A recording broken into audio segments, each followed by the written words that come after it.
Hello and welcome to the Unfunded List Symposium. We're here to have a conversation with the three of us around funding and supporting LGBTQIA plus nonprofit organizations and leaders and movement leaders, and how funders and those of you who are looking for funding and looking for partnerships can navigate this incredibly interesting and sometimes fraught time we're in.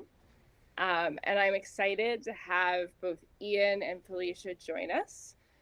And in lieu of reading off bios, I would love it if you both could, if we could all share who we are, what our pronouns are, and what brings us to show up today into the unfunded list.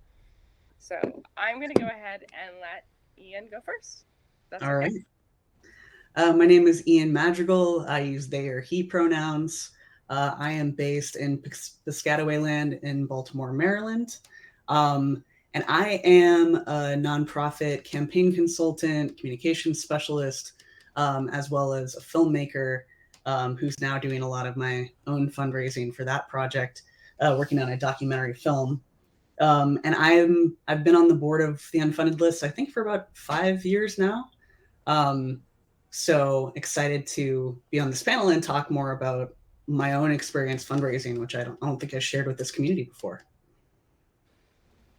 And I'll kick it over to Felicia.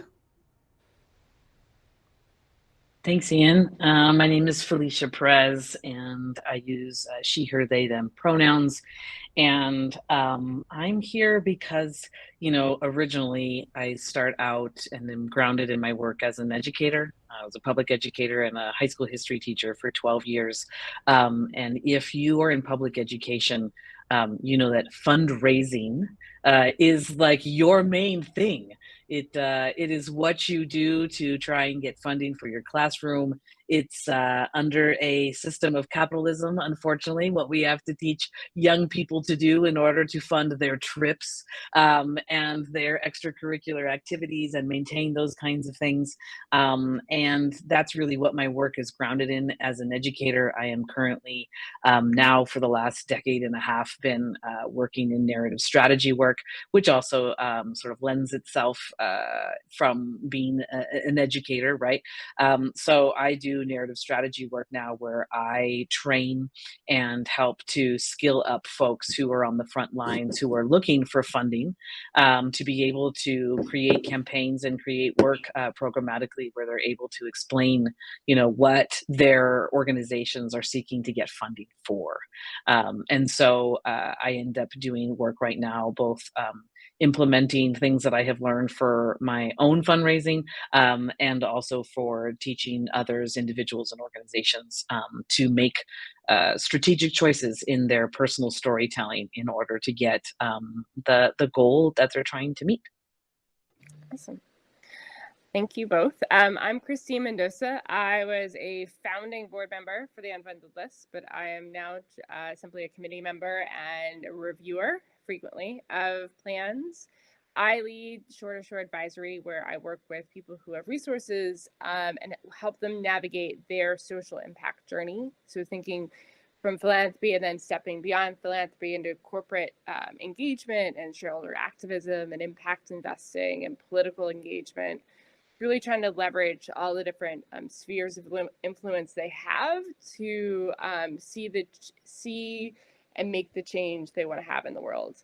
And I've been a major proponent and supporter of, as an ally, of nonprofit organizations that have come through the Unfunded List that focus on supporting and uplifting the LGBTQIA plus community. And so that's why I was really interested in having a conversation, especially right now, as I sit in Florida on Tocobaga lands in the Tampa Bay area. And understanding the narrative that is coming out of this state that honestly does not reflect all of us that live here. And so I'm really, really interested just in having an opportunity to talk with both of you about your own journeys, but also the advice that you could share to both those that are hearing this conversation as people who are seeking funding and those of us who come from a community where we're in a position to grant make or to invest, and how do we kind of navigate that conversation so that we can be most helpful to each other. So I'm going to kick it right off for funders specifically. What tips for funders do you have in making their grant making process more inclusive for the LGBTQI plus community and nonprofit leaders? Well, I would start off by saying, I think there's a real power in sharing our stories as LGBTQ people, but also like I'd love to see funders invest in queer and trans people who are not necessarily working specifically on queer and trans causes. I spent a lot of my career working on racial and economic justice, and have worked on a variety of issues. And I think if you are trying to make your portfolio more inclusive, that doesn't just mean that you have to seek out, LGBTQ organizations, but you can also seek out individuals from those communities that are doing other types of work. Obviously, there are huge fights right now, especially for trans rights in this country. So, I mean, by all means, please invest in that as well. But also just allowing queer and trans people to be leaders in other spaces and empowering us to do so, I think is really important as well. I'm just kind of going into a space of telling my own story around growing up trans in this documentary I'm working on. And I think there's a lot of power in that. I'm very excited to do that. But, I don't think that that's the only context where we should be lifting up LGBTQ voices and preparing people as leaders, because we should be able to work on whatever issue we want, just like anyone else. Yeah, thanks, Ian. I mean, I feel like what counts and doesn't count as a queer cause, right? Like, does it have to center only the lives and experiences of white gay men? Like, what exactly are we saying counts and doesn't count? Because for me, as someone who identifies as a Latinx queer crip, meaning disabled, and someone who's in the disabled community, there are so many things that count as queer issues for me. The Affordable Care Act, access to medicine counts for me. Worker justice and helping, the labor movement strengthen and get better is a queer issue. Issues related to reproductive justice and just transition and climate justice work and disability justice, those are all queer, issues as well. And so I feel like that's the first question, which is who and what are we talking about counts under, program pieces for that particular sort of centered work. But also, I used to work for an organization called the Center for Story-Based Strategy. And one of the things that we had created with the different groups IIC is this visual image, right, of these three different heighted individuals at a baseball game with a wall in the way, right? Like, I'm sure folks are familiar with this, right? So you've got a shorter individual, a medium height individual, and a much taller individual, and they use these apple crate boxes made out of wood, right, material, to be able to stand on, to be able to look over this fence and this wall and see the baseball game. It was created by a business professor right after President Obama won his first term, to talk about having, quote, equality access wasn't enough. We need more. What does equity actually look like? And in the creation of that image and updating it, and then creating an entire training space about it to talk about DEI, diversity, equity, and inclusion, the thing that kept coming up over and over again is, how does that person who is shorter get on the box? How does that person who is the shortest get on two boxes to become equally, the same height as the tallest person? Because that's the part that's invisible.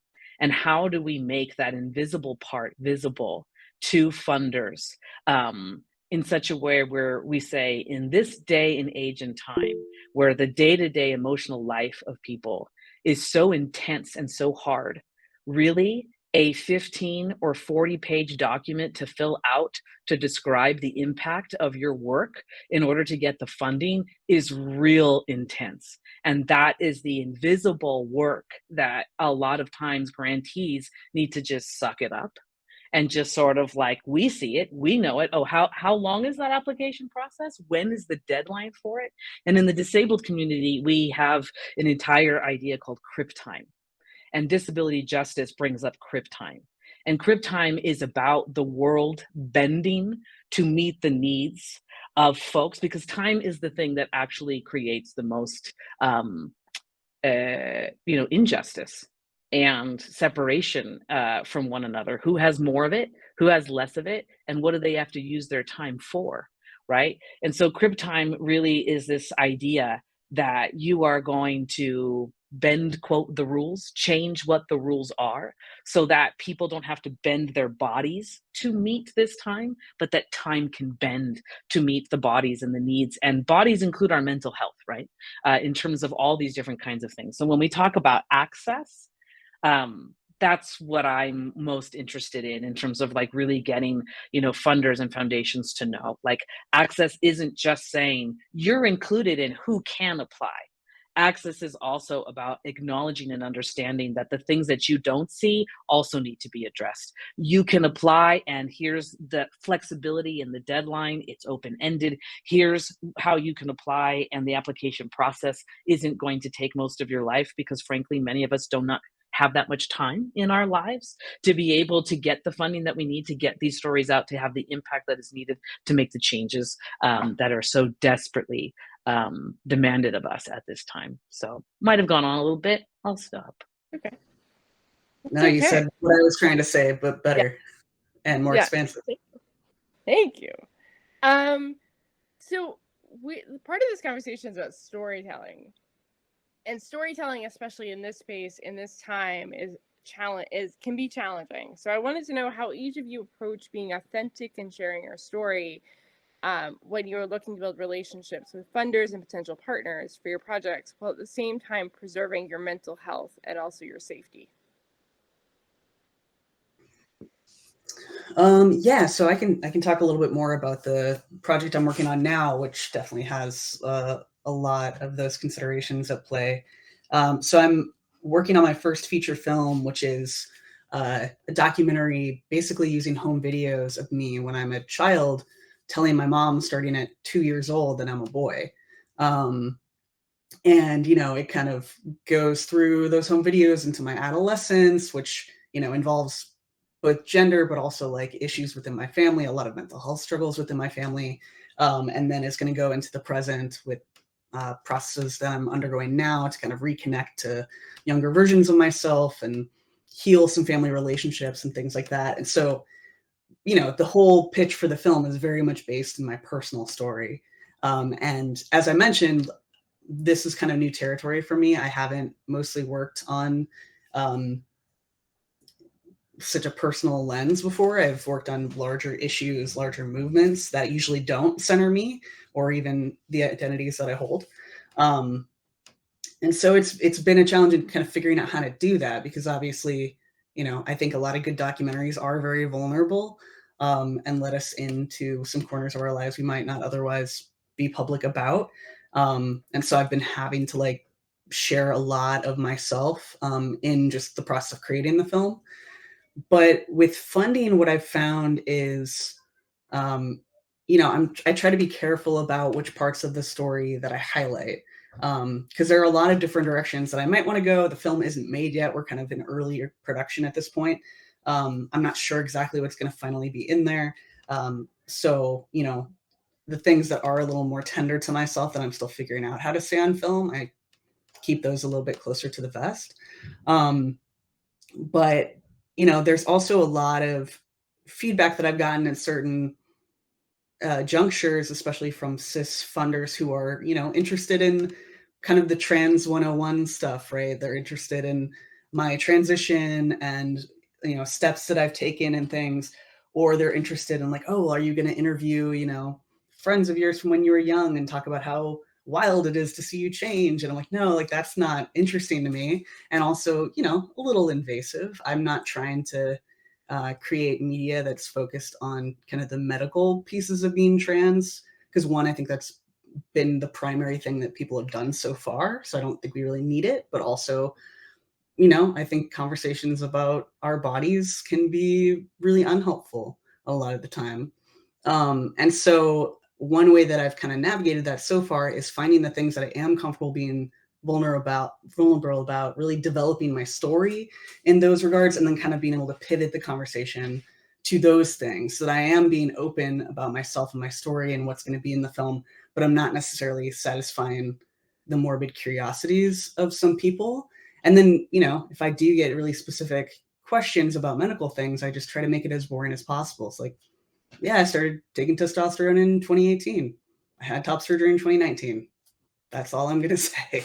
And that so far has been pretty successful. We'll see. I'm still kind of early in the fundraising process, so I hope that those techniques will continue to be effective. But I think really just knowing your own story and knowing which parts you want to go into, instead of kind of just, you know, building it on the fly when you're talking to folks, that can help protect you so that you're not kind of accidentally disclosing something that you don't want to share.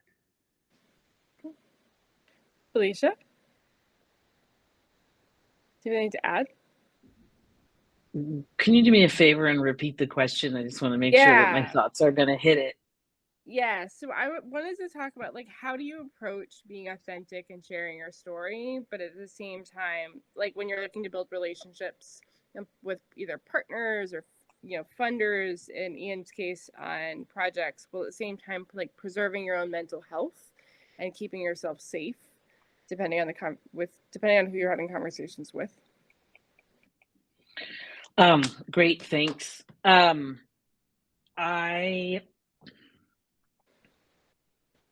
Let's see where to begin. There's so much to say. So when I train and share and mentor and give guidance for folks to share their personal stories for particular goals and metrics and needs, they usually fall under three. You know, are you sharing your story for organizing, which is relationship building, in how I define things? Is it in mobilizing, getting people to do and take particular actions? Or is it for advocacy? You know, are you trying to get folks to take particular actions on your behalf, right? And those three different types of needs and goals make, you know, real clear decisions then for what you leave in and what you take out of a particular story that you're telling about yourself in order to be strategic. And those three different types will end with three different questions.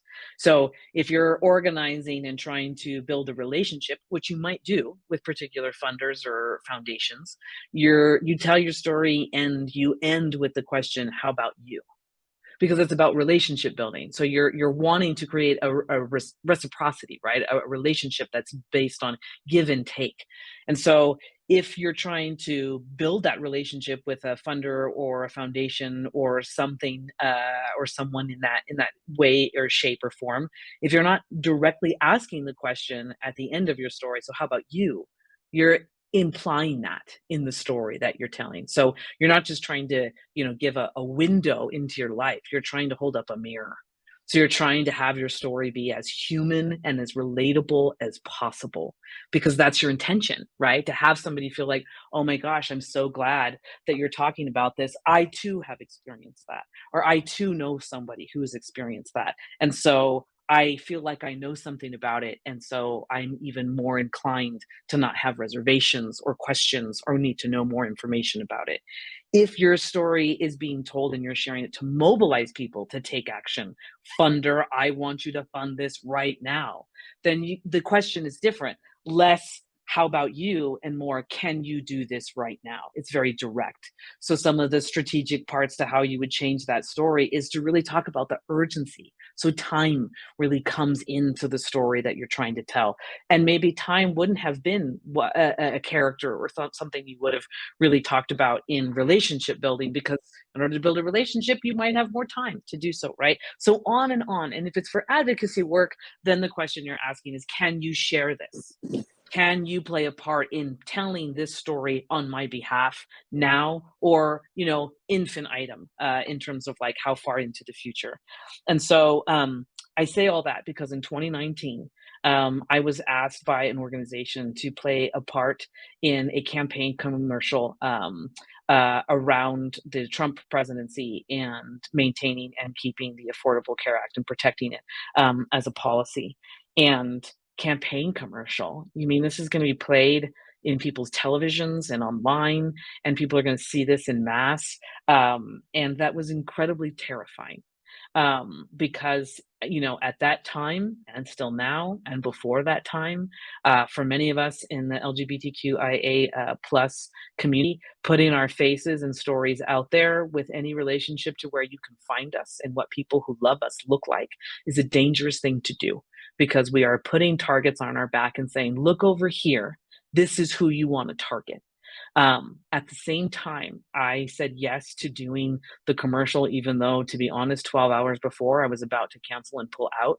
I decided to do it because I had not seen anyone that looked like me and had my story in any of these types of commercials about access to medicine.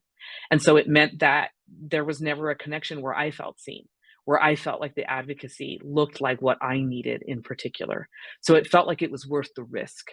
And the thing that I will say that was difficult and challenging is that I was asked to play this role. I said yes, and I was given no support and no guidelines for how this might impact me in terms of security.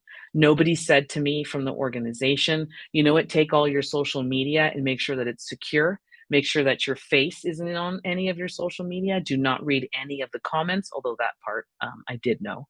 And do not tell any of your family and friends. Be very selective and strategic about who you ask to share it. Look online and make sure that you have taken off all places where folks can get access to your personal information, particularly your home address. As a landowner, as a homeowner, that is somewhat difficult and challenging, but there were other ways that I could keep other places where I used to live and those people who lived there safe. But none of that was done by the organization who came to my home, who videotaped my story and my wife in front of our house, all of those things, and then pushed out the story as far and as wide as they could. I had to do that for myself. I had to pay individuals to help me scrub particular facts and information that I had out there. So it was incredibly dangerous. And yet that's the risk, right, of telling your story. And it's always an issue of, is it worth the risk? And oftentimes, folks in the most marginalized communities, like Ian and myself, don't have a choice to really consider, is it worth the risk? Because the opposite is just as risky, and it's just as dangerous for us not to share our stories, for us not to tell what is needed and put a face to what's going on, because it's in putting our faces and our stories out there that folks get to do that organizing part, right? The mirror. Oh, that person looks like me. Oh, I know that person, or I know someone who is like that person. That reminds me of someone that I know. And so I think that that is something that folks really need to be aware of, is when you do share your story, whether it's just to a small room of funders, or on a bigger, grander scale, because of the funding that you get maybe from a foundation, right? Like the security risks of, what does it mean to be known? And then in terms of the mental health, what does it mean to be known in that particular way, and to be known as vulnerable, to be known as someone who has particular vulnerabilities? And what can we do to then also fund and put people in connection and relationship with services that will then keep grantees and folks who you fund or program and work that you fund safe, because nobody wants to fund a story that is so life and death for so many folks, and then doesn't actually do do the job of creating solutions, but instead also along with it just creates more problems that need to also be addressed as well. So and first and foremost, everyone should have mental health support and access to mental health. So prior to doing any of this work, and if foundations and grantees also have the ability to fund and put you in connection and ensure that you have access to all the sort of like support that you might need in the part of your work, that would be greatly appreciated too, right? So again, I think it's back to some earlier things that I was saying about visibilizing what is invisible in the part of the work, not just the work getting done, but people who are doing the work and are centered in the work being kept safe. Yep. I've got one more question for both of you before we wrap this fabulous conversation up. One of the challenges or themes that funders have had moving forward is really to demonstrate the diversity in who they're funding, right? And they've come at it from a variety of different ways. But one of the challenges that presents itself, and especially when you were talking about funding members of the LGBTQ community who may be leading organizations whose focus is not to serve the queer community directly, but more focusing on a broader issue, which, I mean, intersectionally impacts the community, but that's not its direct remit. How do you protect the identity of someone? How should funders be asking these questions? And they may know that you are a member of the community as individually face to face, but it may not be something you're ready to share per se. Or, and I added this in the question, things around neurodiversity and disabilities that may not be public knowledge, right? And that may be something that you could tell them person to person, but you don't want that shared on a public platform. So how do you think funders should navigate that? Because I know that there's a tension there. There's a tension to show that we want to demonstrate that funding is reaching these new leaders and these broader, we're not just funding gendered white men, we're funding a more diverse crew, but so how do you do it? Yeah, well, I think first of all, drop my phone. I think first of all, as much as possible, I would let the grantees give you that info, be like, we're compiling a report, if you have time, can you fill out these questions, and know that this will be public or not, or it will be anonymized or not, and just be really open with people about that so that we all can kind of make our decisions, because especially when it comes to sexuality and gender identity and things like that, there are a lot of folks who need to be under the radar to protect themselves and want to be. And so making sure that you're not making those judgments about people, especially because frankly, in my own life, I get it wrong. A lot of the assumptions that I make about people. But yeah, and then being really, really transparent of how that information is going to be used. And so, for instance, I can imagine a lot of scenarios where people would be fine disclosing that. Maybe they don't want it public, but if you're doing it for an internal report among 50 other grantees and it's not going to be tied to a particular organization, then I might be more willing to share different parts of my identity with you. So I think transparency is key. The purpose of it is key, and then it being up to what your members or what your grantees want to disclose, and being really clear about that to them as well, that you don't have to give me this information if you don't want to. Felicia, do you have anything to add? Yeah, I mean, I think there's a lot to what Ian just said, right? Like, it's basically like intention and consent. If folks could be very explicit about what is your intention behind sharing this photograph, sharing this name, sharing these details about this person, what's the intent behind it? And then do you have that person's consent to share those things? And I think those two things hand in hand, along with really asking folks, like, how do you identify? And, we want to use those things. It's, reminds me of when I was literally a poster child for then Senator Kamala Harris during Amy Coney Barrett's confirmation hearings. And Kamala Harris asked what my pronouns were, because she didn't want to say, a quote from that earlier campaign commercial without referring to me, the way that I identify. And she asked, "Do I have your consent to use this line? Because I think this line will have this effect in, what I'm going to say and the rest of what I'm putting together." And I remember thinking, note to self, that's good.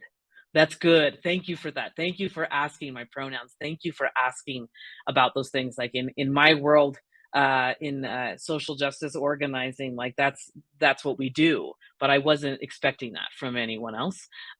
So it was nice that was part of the process.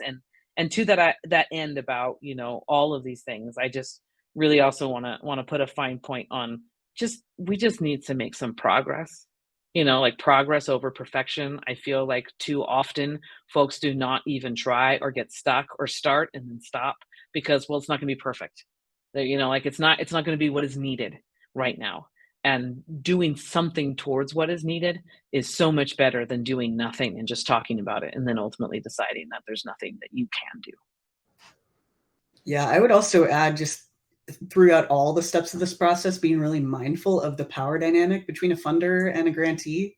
And so, I'm saying like, oh, let people know if, they don't have to disclose. Like, I think it's really incumbent on the funder to be as insistent and clear as possible that they actually mean those things when they say them. Because there is a lot of times where you get an email from a funder and you're like, oh God, okay, I better do whatever they ask. And so building strong relationships with your grantees, first of all, that feel very equal, I think will make those kind of situations go better for all involved. But yeah, also just if you're going to give people that kind of leeway, just making sure that the way that you interact with them backs that up so that they believe you when you ask for their consent. So it's not, in its own way, kind of forced consent. I think is super important. And then do it. Yeah. Right. Yeah. So you it, intend on it. You want to do that. You ask for all those things and then actually follow through and do it. Yeah. Yeah. And the last thing I would say too is, I think it's, of course, gathering that kind of data, figuring out those statistics is important. But also, I think if your portfolio is truly diverse, it will kind of speak for itself. I think if we are actually funding a large proportion of folks from different backgrounds, I think that will become clear through photos, through profiles of the organizations, all of that, without necessarily saying like, 26% of our grantees are X, Y, and Z. So I would also just say focus on doing such a good job that you don't have to then justify it later with numbers. Fantastic.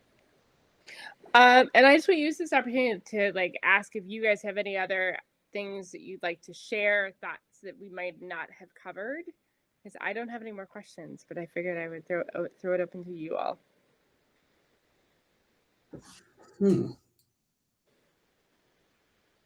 Okay, I'm just looking at Felicia, but I guess I would turn it back to you as someone who is an ally in this space. And I wonder if you have any tips, especially for the reviewers or the funders who don't come from these communities that might be listening to this, how you've kind of changed your approach as you've grown on this issue. I think for the first thing, I was thinking about it as you guys were talking, that the journey of it's a journey to become an ally. So when you're not a member of a community, right, and you maybe don't understand what it means to be transgender, what it means to be asexual or intersex, and it's a journey to and accept. I've tried to have as much humility and be as humble as I possibly can to say I don't know, and so I've never walked in that person's shoes. And I've been very lucky that when I've had questions, I've tried to be as very open about hey, I don't know, but I want to learn. And I think that's helped me because it's helped me be a better listener, but also to be a better ally. And depending on like how you phrase questions, I think how you phrase questions is really important, you know, and because I prefaced it with saying no one's experience is the same, but could you share with me how you see the world and how you walk in the world and help me understand where you are. The other thing is, as a funder, if you're reading something and you come across something and you don't understand the concept, don't just say, I don't understand this. Explain why you may not understand it. I've never come across your community, or I don't know. And like, so I'm happy to provide feedback, but I need to know more. Mm-hmm. I don't know is three of the most powerful words in the world, because acknowledging, and sometimes they're the scariest words to say, right? I don't know, because you're acknowledging a gap, right? But it's also powerful because you're giving space to learn. Yeah. Yeah, I would also say, you know, there's so much more information and content out there now than ever before, too. So if it is something that maybe isn't as specific to that person, like, you know, Google is always your friend. There are not enough examples in media of a lot of our communities, but there are some. And so also if you find yourself dealing with a brand new community and you don't feel like you don't know anything, you don't always have to go directly to, you know, especially a grantee or someone that, again, you have that kind of power over. You can go to like, oh, here's a documentary, here's a person on Instagram who talks openly about their experience, you know, kind of do that research and that work on your own as much as possible too, I think is very helpful. And I can speak to that too from, you know, the other identities that I hold. That's often an approach I use when I'm an ally. Yep. I honestly, you mentioned that, and I'm thinking, if you go to Netflix, you go to Apple TV, you go to any of the different platforms, HBO Max, they've all got incredible stories where you can, from the comfort of your own home, kind of learn more through whether it's documentaries or scripted television and scripted films, Mm-hmm. history and current events. I mean, you name it, communities, and some of it's fantastic, like absolutely fantastic. Yeah, and where there is a lack of like funded media, I type those same words in on like TikTok, Instagram, whatever. Like there is a creator out there that is telling their story on those platforms. Yep. Yeah, I think there's two things that I just wanted to share and interject into the conversation where it's going is you know, there are little things that you just sort of get used to, and when they're not there, they really stick out. Like, for example, when you go into a building or a hotel or a convening space that funders have joined, you know, brought everybody together in, and there are gendered bathrooms, or the location of where everything is located, the hotel and the space and everything around it is, you know, well known or is currently not very safe for all the members that are going to, you know, be there. If you have to stop through multiple airports and they also have like very intensely gendered bathrooms, and no other alternative in terms of like where to be able to go or how to be able to be safe, right? And so I think that oftentimes, oh, we're in a beautiful location in upstate New York, and we're bringing everybody together, including members from the disabled queer community. And we have this wonderful grantee, and yes, they use an electric wheelchair, but everything's going to be fine. And that's going to take planes, trains, and automobiles. And the one place where there is like a massive lack of ADA accessibility, you know, work is on planes and is in public transportation, right? So, like, how are we really thinking about making things accessible by looking at who people are and all the different things, right? And how can you do that if you're an ally and you don't know what it's like to Yep. be in that person's life, right? And so again, you have to ask, and be giving people enough time to answer. You know, like, not now that you're here, we would like to know what your needs are. You know, Yep. sort of like situation. But that goes back to time. And I think that the other, you know, piece that I just want to bring in is, what's your intention as a funder, for, you know, sharing and highlighting these particular aspects of the person? Is it to actually have impact on that community?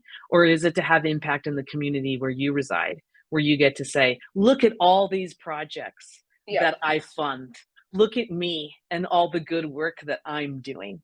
And so to that, I also just put a plug for get out of the way. Like, it's okay. You don't have to tell our story. We can tell it.